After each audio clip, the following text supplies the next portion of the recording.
इतिहास के पन्नों में टीपू सुल्तान के नाम पर भले ही विवाद चल रहा हो, लेकिन इस बात से इनकार नहीं किया जा सकता है कि इतिहास के पन्नों से टीपू सुल्तान का नाम मिटा पाना असंभव है। 20 नवंबर 1750 में कर्नाटक के देवनाहल्ली में जन्मे टीपू का पूरा नाम सुल्तान फतेह अली खान शाहाब था। उनके पिता का नाम हैदर अली और मां का फक्रुन्निसा था। उनके पिता मैसूर साम्राज्य के एक सैनिक थे, लेकिन अपनी ताकत के बल पर वो 1761 में मैसूर के शासक बने। उनकी वीरता से प्रभावित होकर उनके पिता हैदर अली ने ही उन्हें शेरे मैसूर के खिताब से नवाजा था। अंग्रेजों से मुकाबला करते हुए श्रीरंगपट्टनम की रक्षा करते हुए 4 मई 1799 को टीपू सुल्तान की मौत हो गई। 18वीं शताब्दी के अंतिम चरण में हैदर अली का देहावसान एवं टीपू सुल्तान का राज्याभिषेक मैसूर की एक प्रमुख घटना है। अपने पिता हैदर अली के पश्चात 1782 में टीपू सुल्तान मैसूर की गद्दी पर बैठा। अपने पिता की तरह ही वह भी अत्यधिक महत्वाकांक्षी, कुशल सेनापति और चतुर कूटनीतिज्ञ थे। यही कारण था कि वह हमेशा अपने पिता की पराजय का बदला अंग्रेजों से लेना चाहते थे। अंग्रेज उनसे काफी भयभीत रहते थे। टीपू सुल्तान की आकृति में अंग्रेजों को नेपोलियन की तस्वीर दिखाई पड़ती थी। वह अनेक भाषाओं का ज्ञाता थे। अपने पिता के समय में ही उन्होंने प्रशासनिक, सैनिक तथा युद्ध विधा लेनी प्रारंभ कर दी थी, परंतु उनका सबसे बड़ा अवगुण जो उनकी पराजय का कारण बना वह फ्रांसीसियों पर बहुत अधिक निर्भरता और भरोसा। वह अपने पिता के समान ही निरंकुश थे। वह कट्टर व धर्मांत मुसलमान थे। उनके चरित्र के संबंध में विद्वानों ने काफी मतभेद है। 2. मैसूर में एक कहावत है कि हैदर साम्राज्य स्थापित करने के लिए पैदा हुए थे और टीपू उसे खोने के लिए। कुछ ऐसे भी विद्वान हैं जिन्होंने टीपू सुल्तान के चरित्र की काफी प्रशंसा की है। वस्तुत टीपू एक परिश्रमी शासक, मौलिक सुधारक और अच्छे योद्धा थे। इन सारी बातों के बावजूद वह अपने पिता के समान कूटनीतिज्ञ एवं दूरदर्शी थे। यह उनका सबसे बड़ा गुण था। टीपू का नाम उर्दू पत्रकारिता के अग्रणी के रूप में भी याद किया जाएगा, क्योंकि उनकी सेना का साप्ताहिक बुलेटिन उर्दू में था। यह सामान्य धारणा है कि जामे-जहां-नुमा 1823 में स्थापित पहला उर्दू अखबार था। वह गुलामी को खत्म करने वाला पहला शासक था। कुछ मौलवियों ने इस उपाय को थोड़ा बहुत बोल्ड और अनावश्यक माना। टीपू अपनी बंदूकों से चिपक गया।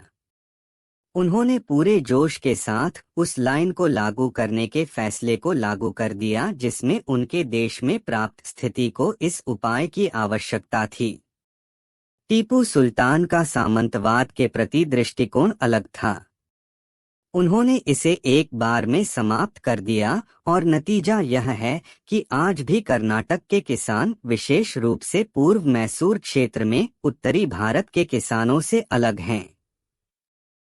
जमीन के टिलर टीपू के दिनों से ही अपनी पकड़ के मालिक थे।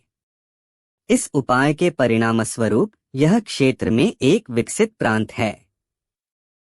कर्नाटक के किसान भूमि मालिक हैं और उनके बेटों और बेटियों ने शिक्षा में अच्छा किया है। टीपू सुल्तान भी अपने राज्य के ब्राह्मण पुरोहितों के प्रति निष्ठावान थे और उनके सहयोग की मांग करते थे, यहाँ तक कि उनके द्वारा देवताओं के आशीर्वाद के लिए विशेष प्रार्थना करने का भी अनुरोध किया जाता था।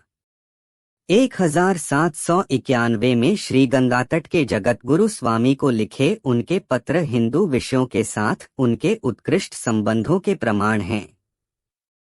इस दावे के लिए टीपू के कुछ 30 पत्रों को भारतीय पुरातत्व विभाग में संरक्षित किया गया है। दक्षिण भारत के Wilkes historical sketch Tipu Sultan की हिंदूफरत के रूप में कोई भी न्याय नहीं करते हैं। गांधी जी ने उन सभी इतिहास की पुस्तकों का विमोचन किया जो टीपू सुल्तान को हिंदुओं धर्मांतरण के लिए मजबूर करती थी। वह सोचते थे कि कन्नड़ भाषा में टीपू के पत्र हिंदुओं के प्रति उनकी उदारता का जीवंत प्रमाण हैं।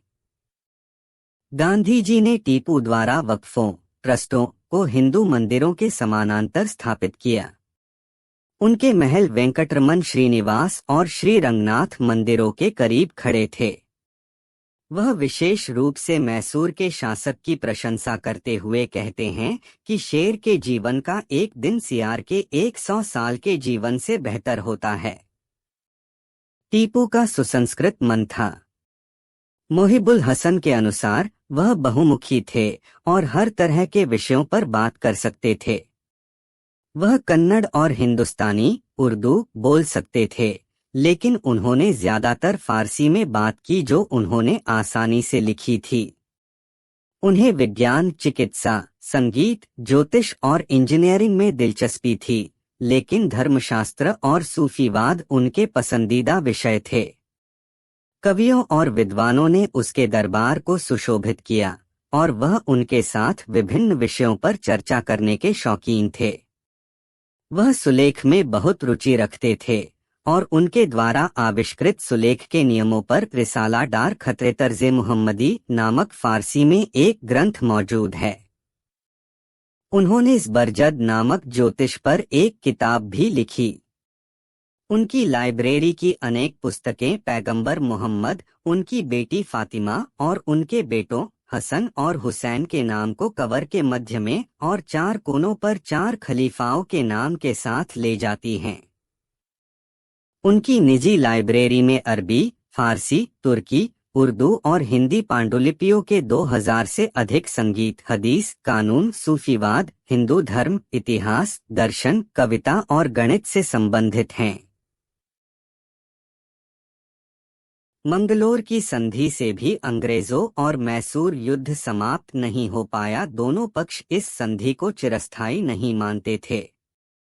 1786 में लॉर्ड कॉर्नवालिस भारत का गवर्नर जनरल बना।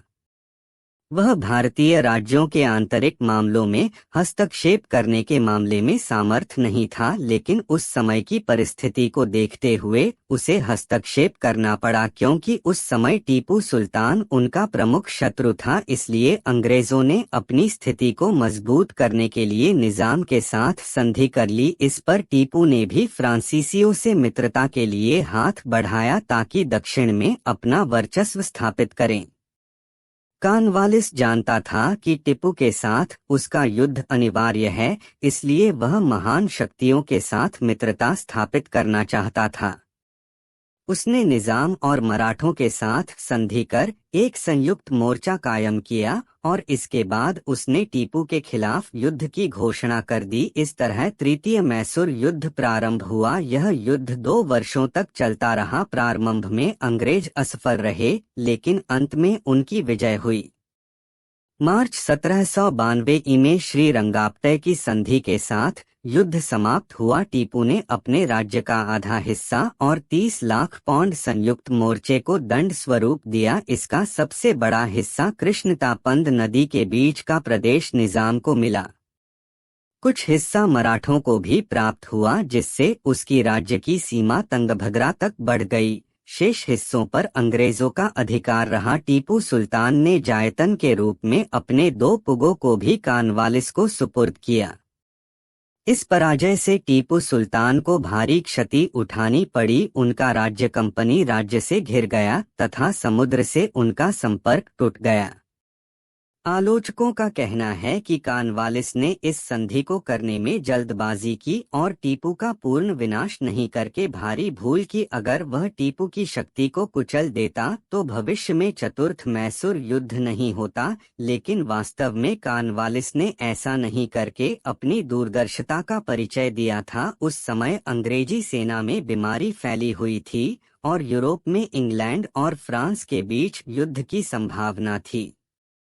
ऐसी स्थिति में टीपू फ्रांसीसियों की सहायता ले सकते थे। अगर संपूर्ण राज्य को अंग्रेज ब्रिटिश राज्य में मिला लेते तो मराठे और निजाम भी उससे जलने लगते। इसलिए कॉर्नवालिस का उद्देश्य यह था कि टीपू की शक्ति समाप्त हो जाए और साथ ही साथ कंपनी के मित्र भी शक्तिशाली ना बन सके। इसलिए उन्होंने बिना अपने मित्रों को शक्तिशाली बनाए टीपू की शक्ति को कुचलने का प्रयास किया। टीपू सुल्तान रंगापट्टी की अपमानजनक संधि से काफी दुखी थे और अपनी बदनामी के कारण वह अंग्रेजों को पराजित कर दूर करना चाहते थे। प्रकृति ने उन्हें ऐसा मौका भी दिया, लेकिन भाग्य ने टीपू का साथ नहीं दिया। जिस समय इंग्लैंड और फ्रांस में युद्ध चल रहा था, इस अंतर्राष्ट्रीय विकट परिस्थिति से लाभ उठाने के लिए टीपू ने विभिन्न देशों में अपना राजदूत भेजे।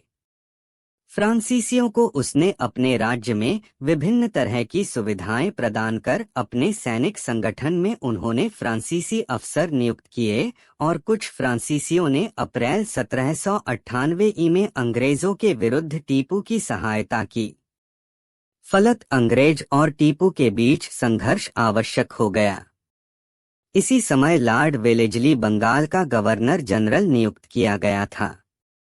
उन्होंने टीपू की शक्ति को कुचलने का निश्चय किया। टीपू के विरुद्ध उसने निजाम और मराठों के साथ गठबंधन करने की चेष्टा की। निजाम को मिलाने में वह सफल हुए, लेकिन मराठों ने कोई स्पष्ट उत्तर नहीं दिया। 1798 में निजाम के साथ वेलेस्ली ने सहायक संधि की और यह घोषणा कर दी जीते हुए प्रदेशों में कुछ हिस्सा मराठों को भी दिया जाएगा।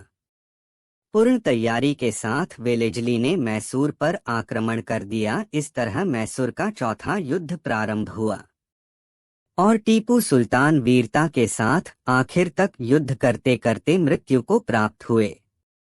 मैसूर पर अंग्रेजों का अधिकार हो गया। इस प्रकार 33 वर्ष पूर्व मैसूर में जिस मुस्लिम शक्ति का उदय हुआ था, सिर्फ उसका अंत ही नहीं हुआ बल्कि अंग्रेज मैसूर युद्ध का नाटक ही समाप्त हो गया। मैसूर जो 33 वर्षों से लगातार अंग्रेजों की प्रगति का शत्रु बना था, अब वह अंग्रेजों के अधिकार में आ गया था। अंग्रेज और निजाम ने मिलकर मैसूर का बंटवारा कर लिया। मराठों को भी उत्तर पश्चिम में कुछ प्रदेश दिए गए, लेकिन उन्होंने लेने से इनकार कर दिया। शेष मैसूर पुराने हिंदू राजवंश के एक नाबालिग लड़के को संधि के साथ दिया, जिसके अनुसार मैसूर की सुरक्षा का भार अंग्रेजों पर आ गया। वहां ब्रिटिश सेना तैनात किया गया। सेना का खर्च मैसूर के राजा ने देना स्वीकार किया। इस नीति से अंग्रेजों को काफी लाभ पहुंचा। मैसूर राज्य बिल्कुल छोटा पड़ गया और दुश्मन का अंत हो गया। ब्रिटिश कंपनी की शक्ति में काफी वृद्धि हुई। फलत मैसूर चारों ओर से ब्रिटिश राज्य से घिर गया। इसका फायदा उन्होंने भविष्य में उठाया, जिससे ब्रिटिश शक्ति के विकास में काफी सहायता मिली और एक दिन उसने संपूर्ण हिंदुस्तान पर अपना आधिपत्य कायम कर लिया। 1791 में रघुनाथ राव पटवर्धन के कुछ मराठा सवारों ने श्रृंगेरी शंकराचार्य के मंदिर और मठ पर छापा मारा। उन्होंने मठ की सभी मूल्यवान संपत्ति लूट ली। इस हमले में कई लोग मारे गए और कई घायल हो गए। कृपया उद्धरण जोड़े। शंकराचार्य ने मदद के लिए टीपू सुल्तान को अर्जी दी। शंकराचार्य को लिखी एक चिट्ठी में टीपू सुल्तान ने आक्रोश और दुख व्यक्त किया। इसके बाद टीपू ने बेदनूर के आसफ को आदेश दिया कि शंकराचार्य को 200 राहत फंड, नकद धन और अन्य उपहार दिए जाएं। श्रृंगेरी मंदिर में टीपू सुल्तान की दिलचस्पी काफी सालों तक जारी रही और 1790 के दशक में भी वे शंकराचार्य को खत लिखते रहे। टीपू के यह पत्र तीसरे मैसूर युद्ध के बाद लिखे गए थे, जब टीपू को बंधकों के रूप में अपने 2 बेटों देने सहित कई झटकों का सामना करना पड़ा था। यह संभव है कि टीपू ने ये खत अपनी हिंदू प्रजा का समर्थन हासिल करने के लिए लिखे थे। टीपू सुल्तान ने अन्य हिंदू मंदिरों को भी तोहफे पेश किए। मेलकोट के मंदिर में सोने और चांदी के बर्तन हैं, जिनके शिलालेख बताते हैं कि ये टीपू ने भेंट किए थे। ने कलाले के लक्ष्मीकांत मंदिर को 4 रजत कप भेंट स्वरूप दिए थे। 1782 और 1799 के बीच टीपू सुल्तान ने अपनी जागीर के मंदिरों को 34 दान के सनद जारी किए। इनमें से कई को चांदी और सोने की थाली के तोहफे पेश किए। नंजनगुड़ के श्रीकांतेश्वर मंदिर में टीपू का दिया हुआ एक रत्नजड़ित कप है।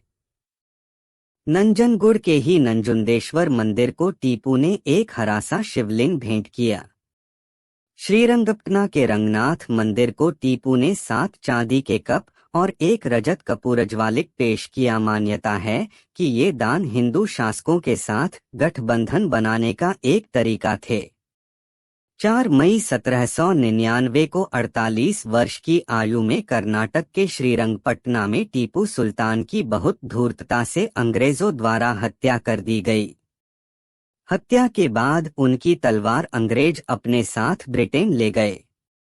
टीपू की मृत्यु के बाद सारा राज्य अंग्रेजों के हाथ आ गया।